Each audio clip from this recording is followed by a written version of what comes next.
Барлықтарыңызға сәлем. Бүгін жаздың ыстық күндерінде шөлді басатын осындай салқын көже дайындаймыз. Видеоны өткізбей соңына дейін қарап, каналға тіркелуді ұмытпаңыздар. Мен көже дайындау үшін ақ және сары жүгеріні және бидайды пайдаландым. Енді барлықтарының үстіне ыстық су құйып, 2-3 сағатқа бұқтырып қоямыз. Одан кейін барлығын жақсылап жуып, көже қайнататын ыдысымызға салып, үстінен су құйып, оттың астын қосамыз. Қайнаған кезде көбігі шығуы мүмкін, оны алып тастаймыз. Одан кейін дәміне қарай тұз қосып, шамамен 2-2,5 сағат толықтай піскенше қайнатамыз.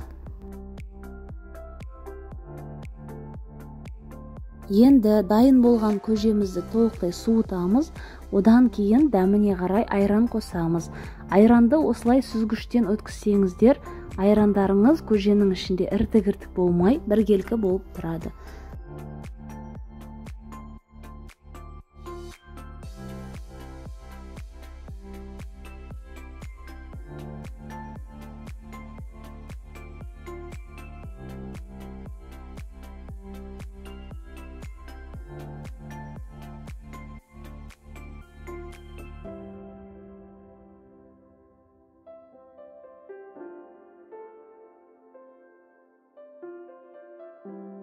Осымен көжеміз дайын, міндетті түрде салқындатып ішіңіздер.